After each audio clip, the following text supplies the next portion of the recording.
2020년 4월 1일 수요일 말씀 본문은 마가복음 13장 1절에서 13절 말씀입니다.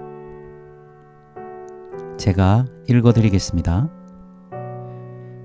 예수께서 성전에서 나가실 때에 제자 중 하나가 이르되 선생님이여 보소서, 이 돌들이 어떠하며 이 건물들이 어떠하니이까? 예수께서 이르시되 네가 이 큰 건물들을 보느냐? 돌 하나도 돌 위에 남지 않고 다 무너뜨려지리라 하시니라. 예수께서 감람산에서 성전을 마주 대하여 앉으셨을 때에 베드로와 야고보와 요한과 안드레가 조용히 묻되 우리에게 이르소서, 어느 때에 이런 일이 있겠사오며 이 모든 일이 이루어지려 할 때에 무슨 징조가 있사오리까? 예수께서 이르시되 너희가 사람의 미혹을 받지 않도록 주의하라. 많은 사람이 내 이름으로 와서 이르되 내가 그라하여 많은 사람을 미혹하리라. 난리와 난리의 소문을 들을 때에 두려워하지 말라. 이런 일이 있어야 하되 아직 끝은 아니니라. 민족이 민족을, 나라가 나라를 대적하여 일어나겠고 곳곳에 지진이 있으며 기근이 있으리니 이는 재난의 시작이니라. 너희는 스스로 조심하라. 사람들이 너희를 공회에 넘겨주겠고 너희를 회당에서 매질하겠으며 나로 말미암아 너희가 권력자들과 임금들 앞에 서리니 이는 그들에게 증거가 되려 함이라.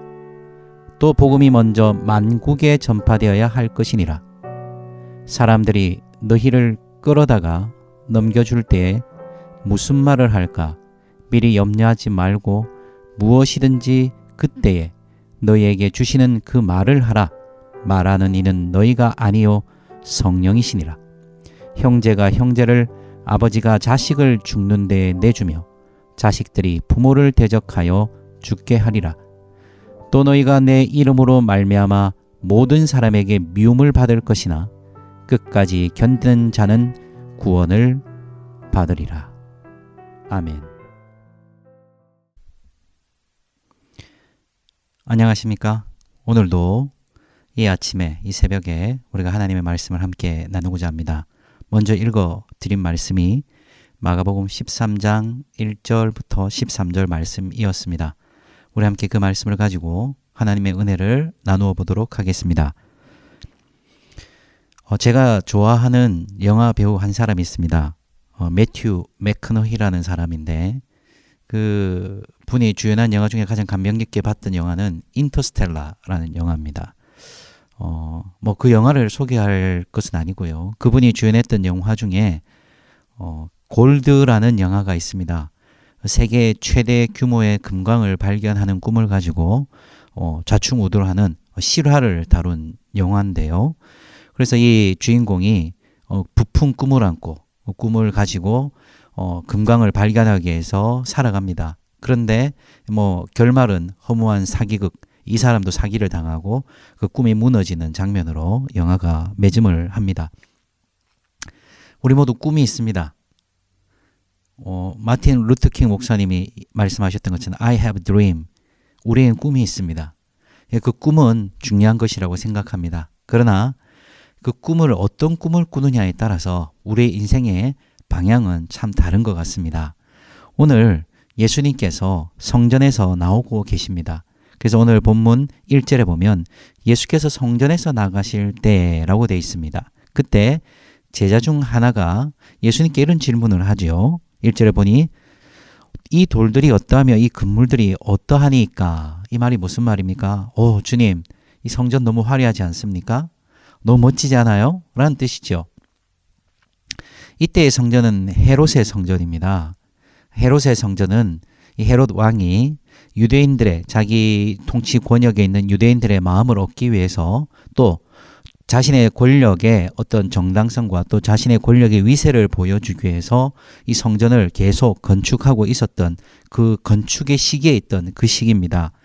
그러나 이 성전은 굉장히 화려했습니다. 지붕은 전부 금으로 덮여 있었고 대리석 기둥이 약 한 10 2m 정도 되는 대리석 기둥으로 세워져 있어서 예루살렘 전체 면적의 한 6분의 1까지 차지하는 굉장히 멋있는 건축물이었죠. 수키로 밖에서도 이 예루살렘에 있는 헤롯의 성전이 보이고 빛이 났습니다.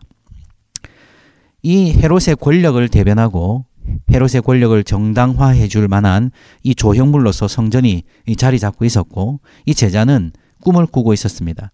이런 권력의 정당성과 권력의 힘을 보여줄 뿐 아니라 유대인들의 종교적인 열심들을 채워줄 이 성전을 보면서 아마 이 제자들의 마음, 이 제자의 마음에도 꿈이 생겼는지도 모르겠습니다. 이 화려함, 이 멋있는 이 건물, 그리고 권력의 위대함. 아마 이 제자는 꿈을 꿨겠죠. 예수님과 함께 다윗의 나라를 건설하거나 예수님과 함께 어떤 정권의 중심부에 들어오게 될 때 자신도 이러한 화려함 속에 있지 않을까라는 그런 기대나, 또 자신들의 이 종교성을 대변하는 이 성전의 화려함을 보면서 뭔가 감격을 했을 수도 있습니다. 그들의 희망찬 미래, 또 앞으로의 삶에 대한 어떤 소망들을 가진 꿈. 주님, 이 성전이 너무 멋있지 않습니까? 감동적이십니다. 그런데 예수님의 대답은 어땠죠? 2절 보십시오. 예수님은 싸늘하게 그 꿈들을, 그 제자의 그 기대를 싸늘하게 무너뜨리시는 발언을 합니다. 2절에 보는 대로 이 큰 건물을 보느냐? 그래, 크구나. 그러나 이 건물이 돌 위에 돌 하나도, 즉 하나도 남김없이 뭐하리라? 무너질 것이다. 승리, 성취, 업적, 위대함에 들떠있는 우리들. 이 시대는 무엇을 요구합니까? 우리에게 승리하라고 얘기합니다. 남보다 이겨야 한다고, 성취하라고 얘기하고 앞서라고 얘기하죠. 그 앞섬에서 뒤처지면 너의 인생은 도태될 것이라고 말합니다. 그래서 우리에게 꿈을 심어줍니다. 앞서는 꿈, 앞서가는 꿈, 최소한 양보해서 남보다는 뒤처지지 않는 꿈. 우리는 꿈꿉니다. 화려한 인생, 뭔가 멋있는 인생, 정말 짜릿한 인생 한번 살아보겠다는 꿈을 우리도 꾸고 있을지 모르겠습니다. 때로는 그것이 영적인 면으로 되어서 종교적인 성취와 종교적인 면에서 감동을 주는 여러 가지를 꿈꾸고 살 수도 있습니다. 그러나 예수님은 그 꿈이 무너질 것이라고 말씀하시는 것이죠. 왜? 그 꿈이 예수 그리스도로 말미암은 꿈이 아니라면, 예수 그리스도에 의한 꿈이 아니라면 아무런 가치가 없기 때문입니다. 승리의 꿈을 꾸고 성취의 꿈을 꾸지 않으십니까? 자꾸 도태되는 나를 보는 것 같고, 자꾸만 이 화려한 성전으로부터 멀어지는 나로 인하여 자학하고 자조하고 우리 자신을 깎아내리는 우리의 마음은 지금 없을까요? 우리의 꿈은 하나님입니다. 우리의 꿈은 하나님의 나라입니다. 우리의 꿈은 하나님의 영광입니다. 우리의 꿈은 하나님이 높임을 받으시는 것입니다. 우리의 꿈이 성전의 화려함이 있지 아니하고, 이 제자들과 같이 들뜬 성취 또 승리, 그런 영광이 있지 아니하고, 바로 십자가에 죽어 부활의 능력으로 하나님의 뜻을 성취하는 하나님의 나라의 꿈, 하나님 나라에 대한 기대가 우리의 꿈이 되고 기대가 되었으면 참 좋겠습니다. 이러한 예수님의 선언에 이 제자들이 깜짝 놀랍니다. 그래서 3절에 보면 예수께서 감람산에서 성전을 대하여 보고 계실 때 베드로와 야고보, 요한, 안드레가 조용히 물었습니다. 너무나 충격적이었죠. 저 성전이 무너질 것이다. 과연 그게 뭘까? 그런 일이 일어날 때가 언제일까? 그래서 예수님께 이렇게 질문했습니다. 4절에 보세요. 우리에게 이르소서 어느 때에 이런 일이 있겠습니까? 예, 이런 일들이 이루어지려 할 때에 무슨 징조가 있겠습니까? 이들은 그 때에 관심이 있습니다. 그런 때가 오는가? 그 때가 언제지? 근데 예수님은 그 때에 대해서는 말씀을 안 하십니다. 그리고 5절에 어떻게 답하시죠? 예수께서 이르시되 너희가 주의하라. 그리고 9절에도 보면 뭐라고 말씀하셨죠? 스스로 조심하라. 이 두 단어는 같은 단어입니다. 그래서 주의하라, 조심하라. 예수님은 주의하라, 조심하라. 이 주의하라, 조심하라는 말은 그냥 조금 그런 일이 있을 거니까 좀 챙겨봐래, 이런 뜻은 아닙니다. 단순한 경고나 좀 어떤 글이 있을 거니까 좀 살펴봐, 이 정도의 차원이 아니라, 이 주의하다, 조심하다는 뜻은 분명한 식별을 하는 것, 즉 통찰력을 가지고 그것을 분별하고 지혜로 판단하는 것, 그것에 대한 분명한 가치관과 기준과 방향이 있는 것을 뜻합니다. 그래서 예수님 우리에게 말씀하십니다. 너희는 조심해라. 이것에 대해서 너희가 때를 알고 싶어 하지만 사실 너희가 있어야 될 것은 그 때에 대한 어느 때냐가 아니라 이 삶에 닥쳐올 이 성전의 무너짐과 같은 이 때에 무엇을 우리가 해야 되는지 우리가 무엇을 봐야 되는지를 분명하게 식별하고 통찰해야 된다는 것이죠. 오늘의 시대에 우리에게 필요한 것이 이런 것이 아니겠습니까? 통찰입니다. 통찰. 주의하는 것, 조심하는 것. 우리는 이 시대의 가치에 너무 허무하게 녹아내리고 이 시대의 정신에 너무 빠르게 순응해 갑니다. 우리가 하나님의 말씀에 야무러지기보다는 세상의 가치에 빨리 야무러지고 세상의 흐름과 유행에 우리의 마음이 동합니다. 주의하지 않는 것이죠. 이 세대를 본받지 말라고 말씀하신 말씀이 우리에게 그닥 기분 좋은 말씀이 아닌 것이죠. 주의해서 이 시대의 유행을 본받지 않는 것, 주의해서 이 시대의 흐름에 동조하지 않고 순응하지 않는 것, 조심하는 것, 식별하는 것, 통찰하는 것. 예수님 우리에게 주의하라고 합니다. 조심하라고 하십니다. 그것은 세 가지의 이유가 있습니다. 왜 주의해야 합니까? 첫째는요, 5절에 보는 대로 미혹받지 않도록. 미혹받지 않도록. 우리 곡성이라는 영화 오래전에 오래전 아닙니다만은 곡성이라는 영화 이 포스터 제목에 보면 현혹되지 마라. 예, 무엇이 중한디 하면서 현혹되지 마라 기억하시겠습니다. 예, 현혹되지 않는 것. 이 현혹되지 않아야 될 이유가 뭡니까? 5절, 6절 보면 이 현혹되지 말아야 될 우리의 마음이 흔들리지 말아야 방향을 잃어버리지 말아야 할 가장 중요한 이유 조심하게 우리가 주의해서 우리 인생을 바라봐야 할 이유가 바로 6절에 보면 어떤 사람들이 나오죠. 많은 사람이 내 이름으로 와서 이르되 내가 그라하여 바로 내가 예수다. 물론 뭐 거짓 메시아를 뜻하는 것입니다. 이 내가 그라라고 했을 때 내가 예수다, 내가 메시아다, 내가 재림주다 뭐 어쨌든 방식으로 예수님을 대체하는 듯한 예수님 자신이 예수라고 말하는 사람들이 나타날 때 왜 사람들이 그 사람을 따라가고 그런 사이비와 이단들의 사람들을 쫓습니까? 그것에 거짓됨 그리고 잘못된 것임에도 불구하고 그것에 뭔가 소망이 있다고 믿는 것이죠. 예수가 아니라 그것에 소망이 있다고 믿는 것입니다. 저 사람이 예수라면 어떻게든 예수를 대체할 수 있는 뭔가가 있기 때문에 진짜 성경에서 말하시는 그 하나님의 그 길과는 다른 뭔가 좀 대체할 만한 것이 있기 때문에 내가 예수라 하면 현혹됩니다. 미혹됩니다. 그리고 그를 따라가는 것이죠. 진정한 예수를 대체할 만한 종교적인 흥분과 선동과 이러한 것들이 그곳에 있을 때 우리가 분별하지 않으면 조심하지 않으면 주의하지 않으면 미혹되고 마는 것이죠. 거짓된 소망을 거기서 찾습니다. 우리의 종교적인 열심이나 종교적인 체험 어떠한 종교적인 그러한 것들로 우리가 마치 예수 안에 있는 것처럼 마치 우리가 하나님의 뜻을 잘 따라 사는 것처럼 우리가 착각하고 현혹됩니다. 우리는 주의해야 합니다. 현혹되지 않도록. 우리의 삶에 있어서 우리가 어떻게 분별하지 못하고 있는지 우리가 미혹되고 있는 것은 아닌지 우리 자신을 조심히 볼 필요가 있습니다. 그리고 두 번째는 두려워하지 않아야 하기 때문입니다. 우리 보고 주의하라 조심하라는 것은 두려워하지 말라고 하십니다. 7절과 8절에 보면 이 마지막 때, 이 하나님의 심판의 때 어떤 일이 있다고 얘기합니까? 예, 7절에 보십시오. 난리와 난리의 소문. 이것은 그 내전 같은 것이죠. 민족과 민족이 싸우는 우리로 치면 뭐 한국 전쟁과 같이 내전이 일어나고 또 8절에 보면 민족이 민족을 나라가 나라를 이것은 뭡니까? 국제적인 전투죠.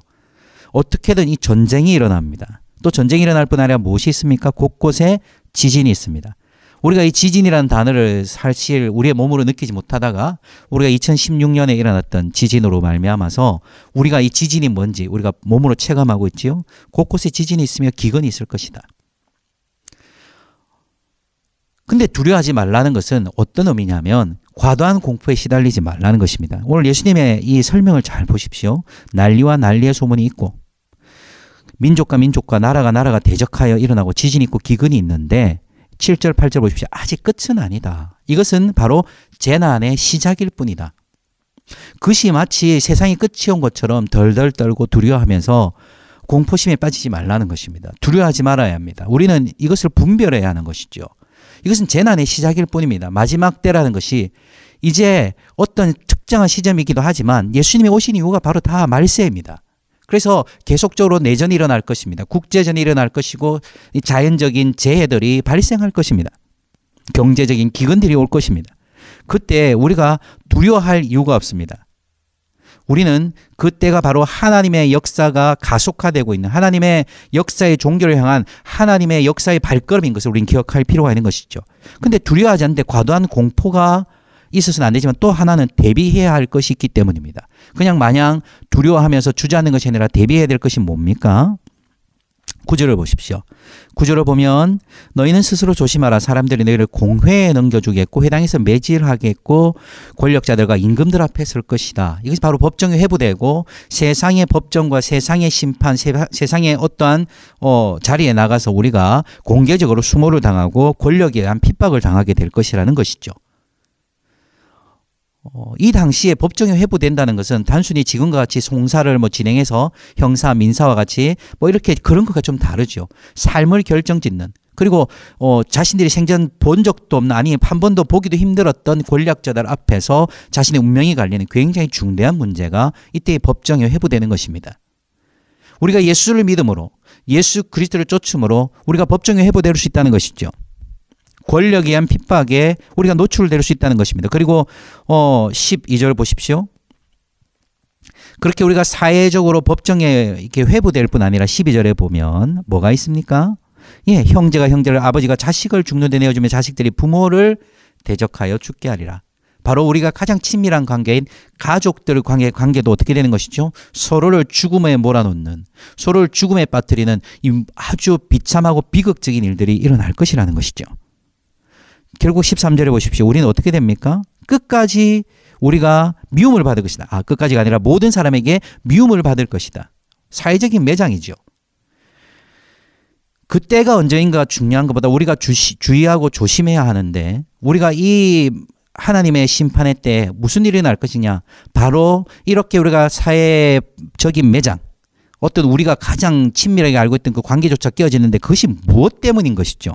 그게 중요합니다. 이런 일이 왜 생깁니까? 왜 우리가 그렇게 사회적으로 매장되어지고 권력에 의해서 핍박을 받게 되고 우리가 가장 친밀했던 관계도 깨어질까요? 10절을 다시 보십시오. 복음이 먼저 만국에 전파되어야 할 것이니라. 이것의 핵심이 뭡니까? 복음.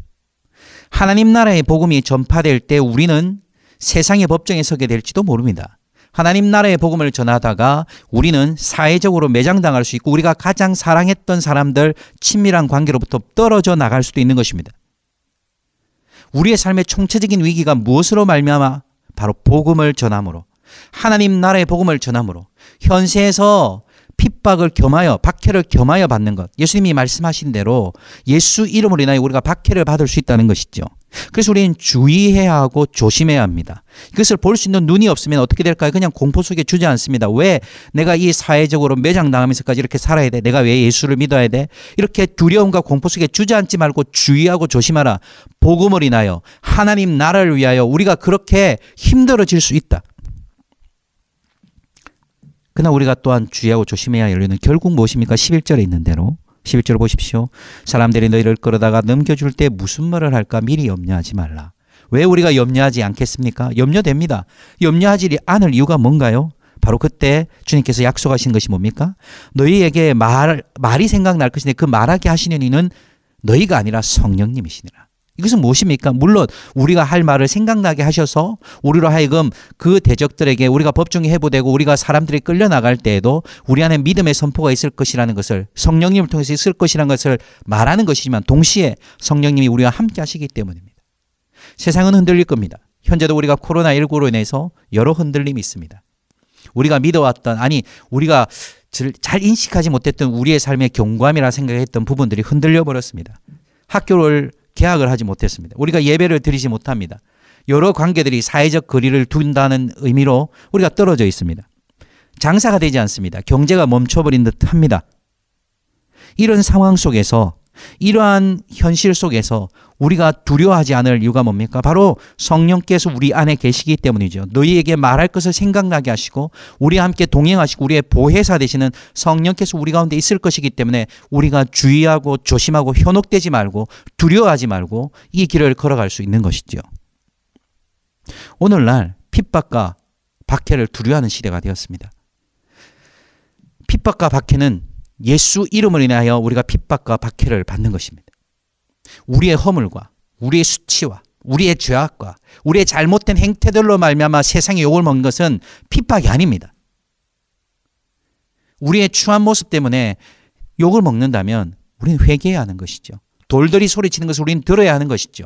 그러나 우리가 예수를 전하기 위해서, 예수 그리스도의 이름을 위하여, 하나님의 말씀을 지키기 위하여, 하나님의 말씀 앞에 순종하기 위하여 예수를 전하는 것에 우리가 인생이 걸렸을 때 세상의 권력과 세상의 가장 친밀한 관계인 가족으로부터, 이 사회로부터 버림을 받는다 할지라도 우리는 염려하지 말고 두려워하지 말고 우리가 이 길을 걸어가는 것입니다. 주께서 함께 하시기 때문이죠. 그래서 13절 보십시오. 모든 사람에게 미움을 받을 것입니다. 미움을 받아야 된다. 미운 오리 새끼, 그런 거 아니죠. 우리가 하나님 나라의 복음 앞에 섰을 때 미움받는 일들이 있을 수 있습니다. 그러나 성경은, 예수님은 우리에게 이렇게 말씀하십니다. 끝까지 견디는 자는 구원을 받으리라. 여기서 끝까지란 말은 아이고 내 인생은 끝까지 그냥 지질이 고생인갑다, 그 말이 아니지요. 끝까지란 말은 어떤 뜻이냐면 계속입니다. 포기하지 말라는 것이죠. 예수 때문에 피해를 입고 예수 때문에 고통을 당하고 말씀을 순종하다가 내가 수치와 수모를 당하고 말씀을 내가 따르다가 피해를 입고 손해를 봐도 끝까지 계속 포기하지 말고 견뎌라. 주의하여 조심하여 너희가 이것에 대한 분명한 통찰력과 지혜를 가지고 끝까지 포기하지 않고 견디면 그 사람이 구원을 얻을 것이다. 요한계시록 1장 9절에 보면 바로 사도 요한이 자신을 이렇게 얘기합니다. 나 요한은 예수의 환난과 나라와 인내에 참여하는 자라. 복음은 우리에게 그냥 장밋빛 미래 하나를 던져주며 잘 될 거야 라는 말을 하지 않습니다. 더 고결한 가치, 더 높은 가치, 하나님의 나라, 예수의 복음을 위하여 우리의 인생을 드릴 때, 아니 그 이유가, 우리가 인생을 드릴 수 있는 이유가 뭡니까? 우리가 아래 봤던 본문이겠지만 마음을 다하고 목숨을 다하고 뜻을 다하고 힘을 다하여 하나님을 사랑함, 그리고 그 하나님을 이웃들을 내 몸과 같이 사랑하는 사랑함으로 그 하나님을 증거하는 그 사랑으로 말미암아 우리는 끝까지 견딜 수 있는 것이죠. 끝까지 갈 것입니다. 포기하지 않을 것입니다. 사랑하는 성도 여러분, 오늘도 여러분의 삶에 어떤 일들이 있는지 저는 알지 못합니다. 그러나 끝까지 가십시다. 주님이 부르시는 그날까지 포기하지 마십시다. 우리에게는 주님이 계십니다. 우리에게는 성령님이 함께 계십니다. 약속하십니다. 끝까지 견디는 자는 구원을 얻으리라. 단순한 위로, 단순한 우리에게 좀 힘 좀 내라는 격려성 차원이 아니라 하나님의 약속인 것이죠. 끝까지 인내를 가지고 소망으로 이 환난의 길을 걸어갈 때 예수 때문에, 나의 욕망 때문이 아니라 예수 때문에 걸어갈 때 우리는 주의 영광의 구원을 보게 될 것입니다. 주님 우리에게 말씀하십니다. 이 건물들, 너희가 세우려고 하는, 아니 너희가 꿈꾸는 그 꿈들 다 무너질 것이다. 하나님의 나라는 그렇게 꿈을 붕괴시킵니다. 우리의 꿀 꿈은 오직 예수의 나라, 하나님의 나라밖에 없는 것이죠. 미혹을 받지 않도록, 두려워하지 않도록 우리가 조심하십시다. 단순히 이 세상의 흐름에 익숙해지고 순응해지고 발빠르게 움직이는 그런 삶이 아니라 식견과 통찰력, 바로 내 안에 계시는 성령께서 주시는 지혜를 구하십시다.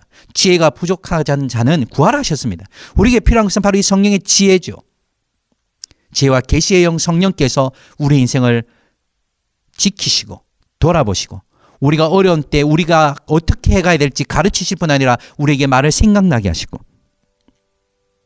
모든 것이 무너져도 우리가 의지했던 그 모든 것이 다 붕괴되고 우리가 사랑했던 그 모든 관계들이 끊어진다 하여도 복음을 위해서, 예수를 위해서 끝까지 견디는 자는 구원을 받을 것이라. 이 말씀이 여기에서 선포되어지는 말씀이 아니라 여러분의 삶에서 재진술되는 역사가 있기를 주의 이름으로 축원합니다. 기도하겠습니다. 하나님 아버지, 제자들은 꿈을 꾸었습니다. 기대가 있었습니다. 우리도 저 화려함 속으로, 우리가 저런 화려한 종교적인 건물과 함께 있을 때 우리도 뭔가 된 것처럼 착각하고 다른 꿈을 꾸었을 수도 있습니다. 그러나 주님께서 말씀하신 것처럼 돌 하나도 남기지 않고 무너질 것입니다. 예수로만 오는 꿈, 예수에게서 온 하나님 나라의 꿈을 꾸는 우리들 되게 하여 주시옵소서. 주님, 마지막 때, 아니 환난의 때, 이 심판의 때, 주여 수많은 일들이 벌어지겠지만 조심하라 말씀하신 주님, 거짓된 소망을 말하는 자들을 뒤따르지 않게 하여 주시고, 거짓된 두려움으로 과도한 공포를 조장하는 이들을 따르지 않게 하여 주시고, 우리가 사회적으로 모든 존재 이유와 가치를 잃는다 할지라도 복음을 위하여 우리의 삶이 무너진다 하더라도 복음을 위하여 핍박과 박해를 달게 받기를 간절히 기도하고 기대하는, 그리하여 끝까지 주의 이름을 위하여 견디는 자가 되는 우리 모든 성도들이 될 수 있도록, 우리 아름다운 교회 공동체가 될 수 있도록 축복하여 주시옵소서. 오늘도 우리의 각자의 처소에서 살아갈 때 힘주시고 능력 주실 뿐 아니라 이 하나님의 말씀을 기억하고 그 말씀을 따라 말씀을 붙드는 우리 모든 성도들이 되게 하여 주옵소서. 감사하며 예수님의 이름으로 기도합나이다. 아멘. 이 시간에는 이 나라와 민족을 위해서, 이 코로나19 사태로 인해서 복잡해진 이 나라와 민족을 위해서 우리가 영상의 기도 제목을 띄워드립니다. 그 영상의 기도 제목을 가지고 함께 기도하겠습니다. 기도하고 난 다음에 우리 자연스럽게 계속 임재음악이 계속될 것입니다. 계속적으로 개인 기도 시간을 가지시면 되겠습니다. 우리 함께 우리 영상에 띄워드리는 기도 제목으로 함께 기도하겠습니다. 함께 기도합니다. 하나님 아버지, 이 시간에도 아버지 다시 한번 또 이 나라와 민족을 위해서 기도합니다. 대통령과 정책 담당자들, 아버지 방역 당국과 의료진들에게 지혜와 통찰력을 주시옵소서. 이 문제들을, 이 상황들을 헤쳐나갈 수 있는 돌파구가 무엇인 줄 알게 하시고, 가장 합리적일 뿐 아니라 가장 합당한 정책들을 결정하고 집행할 수 있도록 축복하여 주시옵소서. 하나님 아버지, 이 사회 분위기가 흉흉하고 불안해지는 것을 아버지 보게 됩니다. 서로를 향한 혐오와 불신들이 넘쳐나는 것을 봅니다. 주여, 우리의 국민들의 마음이 나눠지지 않게 하시고, 아버지 아픈 자, 약한 자, 어려운 자를 돌아볼 수 있는, 아버지 서로 보듬어주고 서로 배려하며 서로를 지켜주는, 아버지 진정한 아버지 아름다운 이 대한민국, 이 나라 민족이 될 수 있도록 불쌍히 여겨 주시옵소서. 아버지 사랑의 기름 부음이 이 나라에 흐르게 하여 주시옵소서. 코로나19로 인하여 발생한 경제적 어려움들을 주여 속히 회복하여 주시고, 아버지 특별히 큰 어려움을 겪고 있는 소상공인들, 주여 지금도 어려움을 겪고 있는 그분들 모두에게 아버지 주님 은혜를 주시고 새로운 길, 새로운 인생을 살아갈 수 있도록 계기들을 마련할 수 있도록 축복하여 주시옵소서. 주님, 코로나19로 인하여 어려움을 겪고 있는 많은 교회들이 있습니다. 주여 불쌍히 여겨주시고, 주여 그 교회들 지켜주옵소서. 아버지 주님 각 교회의 상황, 아버지 전 현실들마다 아버지 하나님께서 가장 선한 길로 인도하시고, 아버지 주님께서 회복의 길, 아버지 주님 여러 위기 가운데서도 새롭게 일어설 수 있는 기회들을 허락하여 주시옵소서. 무엇보다도 세상의 빛과 소금으로 자리매김할 수 있도록 아버지 주의 말씀이 흥황하여 많은 사람들이 주께 돌아오는 것에 아버지 주님 감사하고 헌신할 수 있는 교회들로 세워 주시옵소서. 우리 아름다운 교회를 주님께 올려드립니다. 몇 주간 모이지 않아 아버지 우리의 모습들이 각자의 자리에 흩어져 있지만, 주여 흩어져 있음에도 불구하고 우리의 세상의 빛과 소금으로 부르신 교회됨을 잊지 않게 하시고, 우리가 아버지 복음을 위하여 아버지 주님 하나님 나라를 위하여 살아감을 두려워하지 않게 하소서. 주님, 이 시대를 본받지 아니하고 아버지 주님 마음을 새롭게 함으로 변화를 받아 하나님의 선하시고 기뻐하시고 온전하신 뜻을 분별하며 살아가는 이 공동체가 될 수 있도록 각자의 자리에서 하나님의 영광을 구하며 살아갈 수 있도록 축복하여 주시옵소서. 또 주님 다스려주시고 역사하여 주시옵소서.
예수 그리스도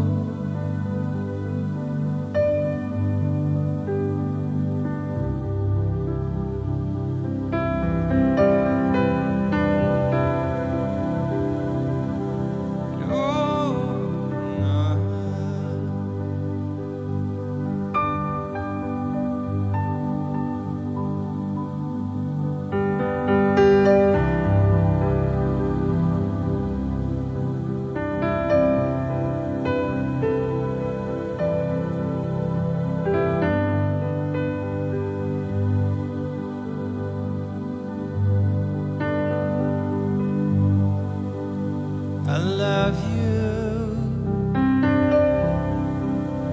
Te amo.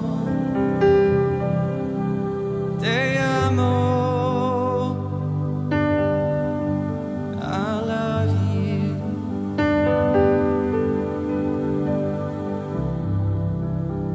Te amo.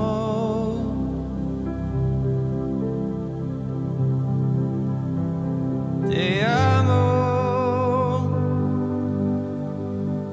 I love you.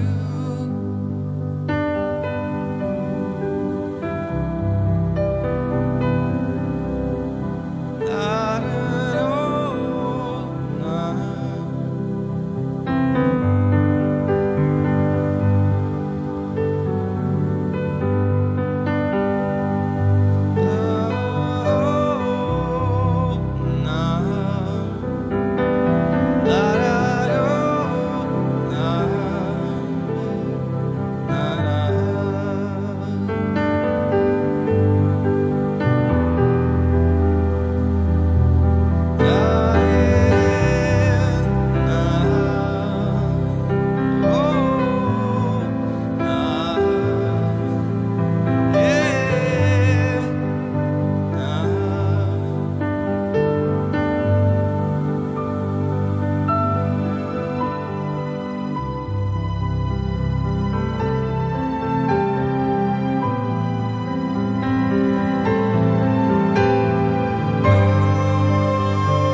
You're the joy of the Lord is my